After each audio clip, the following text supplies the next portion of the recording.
ఇక్కడ బలిజనాయుడుగా ఉన్న డిఫాక్టివ్ సీఎంగా జయలలిత గారు ఉన్నప్పుడు పనిచేసిన రామ్మోహన్ రావు గారు అలాగే జట్టి కుసుమకుమార్ గారు వీరిద్దరి వ్యాఖ్యలు గనక అబ్జర్వ్ చేస్తే చూస్తే గనక తమిళనాడులో 60 లక్షలకు పైగా ఉన్న కమ్మలకు డిప్యూటీ సీఎం కూడా ఇవ్వచ్చు అంత బలంగా ఉన్నాం మేము అన్న ఎజెండాగా ఇక్కడ సభ నిర్వహించడం అనేది మనం చూస్తున్నాం.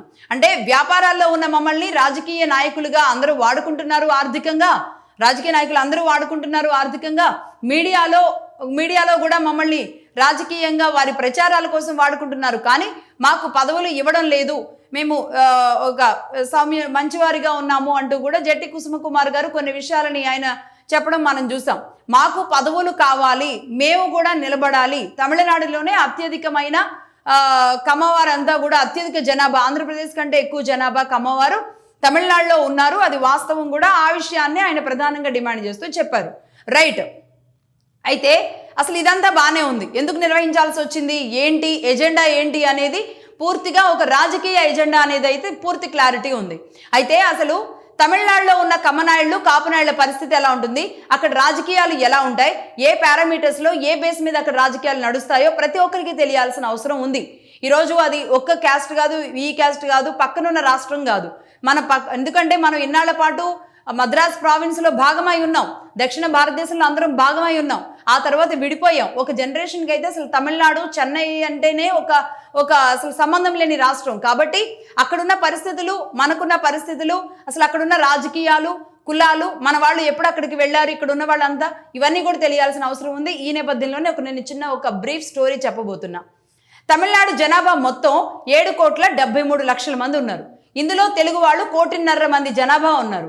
అంటే అందులో బీసీలు 45.5, ఎంబీసీలు 23.6, ఎస్సీలు 20%, ఎస్టీలు 1.1, జనరల్ 3.4, 1 ఇయర్స్ 12 నుంచి 15% ఉన్నారు. అలాగే మేజర్గా కీ రోల్ పోషించే వాళ్ళు దళిత్స్, అంటే ఆది ద్రవిడ, పెరియార్, చక్కలియార్ అంటారు, వీళ్ళు 10% ఉన్నారు. అలాగే కొంగు వెళ్లలార్ గౌండర్స్, వీళ్ళు 7 నుంచి 10%, వీళ్ళు చాలా కీలకం. కొంగు వెళ్లలార్ గౌండర్స్ అనే వ్యక్తులు అక్కడ చాలా కీలకంగా ఉంటారు. అలాగే నాడార్స్ 6 నుంచి 8% ఉన్నారు. బ్రాహ్మిన్స్ 2 నుంచి 3% ఉన్నారు. ఈ లాస్ట్లో నేను చెప్పిన బ్రాహ్మిన్స్, నాడయార్స్, దళిత్స్ వీళ్ళు ఎవరైతే ఉన్నారో వాళ్ళు కొంచెం కీ రోల్ పోషిస్తూ ఉంటారు ఇక్కడ ప్రస్తుత దీంట్లో. అంటే అది కులాలుగా కాదు, అది కూడా నేను నెక్స్ట్ చెప్తాను. ఇవన్నీ కూడా తమిళనాడు గవర్నమెంట్ 2024 జూన్లో అసెంబ్లీలో క్యాస్ట్ సెన్సెస్తో ఇచ్చిన డేటానే మేము తీసుకోవడం జరిగింది. ఇందులో బలిజనాయుళ్ళు, గవరనాయుళ్ళు వీళ్ళని ఒకటే పేరుగా పిలుస్తూ ఉంటారు, గవరనాయుడు, బలిజనాయుడు. అలాగే కమ్మనాయుళ్ళు వీళ్ళంతా కూడా బీసీల కిందే వస్తారు. అంటే ఒక 5 లక్షల జనాభా తేడాతో దాదాపుగా 60 లక్షల మంది కమ్మనాయుళ్ళు ఉంటే బలిజనాయుళ్ళు ఒక 65 నుంచి 70 లక్షల మంది వరకు కూడా బలిజనాయుళ్ళు ఉంటారు. అంటే ఒక రకంగా 8 నుంచి 9% మంది మైనారిటీలుగా, బీసీలుగా తమిళనాడులో కమ్మనాయుళ్ళు, బలిజనాయుళ్ళు ఇద్దరు ఉన్నారనమాట. అంటే దగ్గరగా 1,50,00,000 మంది తెలుగు జనాభాలో, దాదాపుగా ఒక 1,50,00,000 మంది జనాభాలో తెలుగు వాళ్ళలో 1,25,00,000 వరకు ఈ 2 కులాలే ఉన్నాయన్నమాట. అలాగే డిఎంకేలో ప్రస్తుతానికి బలిజనాయుడు సామాజిక వర్గం నుంచి 3 మంత్రులు ఉన్నారు. గాంధీ, ఆర్వేలు, శేఖర్ బాబు వీళ్ళంతా మంత్రులుగా ఉన్నారు. రెడ్డి సామాజిక వర్గం నుంచి బలమైన నేత కేఎన్ నెహ్రూ ఉన్నారు. బట్ ఇందులో ఒక క్లారిటీ, 2 బలిజనాయుల నుంచి అంటే 3 మంత్రుల్లో 3 కులాల నుంచి ఉన్నారు అని చెప్తూ ఉంటారు. శేఖర్ బాబు ఇక్కడ కమ్మ అంటారు, అలాగే వేలు వచ్చి ఆయన కాపు అంటారు, అలాగే రెడ్డి సామాజిక వర్గం నుంచి కూడా కేఎన్ నెహ్రూ ఉన్నారు అని చెప్తూ ఉంటారు. సో మొత్తంగా 11 మంది ఎమ్మెల్యేలు ఉన్నారు, 3 మంత్రులు ఉన్నారు, 2 ఎంపీలు ఉన్నారనమాట. అయితే కేజీఎఫ్ మరి ఇంత పెద్ద అతిసభ నిర్వహించి ఒక సామాజిక వర్గం అంతా అక్కడికి వెళ్ళడం, అది ఆంధ్రప్రదేశ్ నుంచి వెళ్ళారా, లేదంటే హైదరాబాద్ తెలంగాణ నుంచి వెళ్ళారా, లేదంటే అక్కడున్న వాళ్ళనే గ్యాదర్ చేయగలిగారో తెలియదు, కానీ ఒక సామాజిక వర్గం బలంగా వెళ్ళడం, ఆ సభ వేదిక అంతా కూడా నిండిపోవడం అనేది మనం చూసాం. అయితే ఈ సభ మొత్తం కూడా రాజకీయంగా ఎదగవలసిన అవసరాన్ని, రాజకీయంగా దక్కాల్సిన సీట్లని మాత్రమే చెప్పుకుంటూ జరిగింది. అక్కడ ముఖ్యంగా సిఎస్గా, చీఫ్ సెక్రటరీగా పనిచేసిన, జయలలిత సమయంలో డిఫాక్టివ్ సీఎంగా పనిచేసిన రామ్మోహన్ రావు గారు సైతం మన వ్యాపారాలు రాజకీయ నాయకులు వాడుకుంటున్నారు అనే విషయాన్ని చాలా బలంగా వినిపిస్తూ వచ్చారు. ఆయన జనసేన పార్టీలో కూడా రామ్మోహన్ రావు గారు వచ్చారు, మళ్ళీ ఆ తర్వాత అదే తమిళనాడులో మళ్ళీ ఆయన ఒక కొత్త పార్టీ పెట్టుకోవడం కూడా మనకు తెలిసిందే. ఆయన అలా ఉన్నారు. కానీ అక్కడ ఆయన ఒక రాజకీయంగా ఎదగడం కోసం ఆయన కష్టపడుతున్నట్లుగా తెలిసింది. రైట్, మొత్తానికి అయితే సభ అయిపోయింది. ఎటు వాళ్ళు అటు వెళ్ళిపోయారు. మన వాళ్ళు కూడా ఇటు ఆంధ్ర వాళ్ళు ఆంధ్రాకి, తెలంగాణ వాళ్ళు తెలంగాణకి, తమిళనాడు వాళ్ళు తమిళనాడుకి వెళ్ళిపోయారు. అంతా బాగానే ఉంది, ఇక్కడ వరకు బాగానే ఉంది. ఇక్కడ నుంచి ఇప్పుడు అసలు గేమ్ మొదలైంది. సభ అయిపోయిన తర్వాత ఇదే తమిళనాడు నుంచి ఒక వ్యతిరేక గళం అనేది భయంకరంగా బయటకు వచ్చింది. అది ఎవరెవరి నుంచి వచ్చింది అనేది ఒకసారి చెప్తాను. అసలు తమిళనాడు కమ్మ మహాజన సంఘం TKMS అనే ఒక సంఘం ఉంది. తమిళనాడు కమ్మ మహాజన సంఘం TKMS సరిగ్గా 1982లో దీన్ని ఎస్టాబ్లిష్ చేయడం జరిగింది.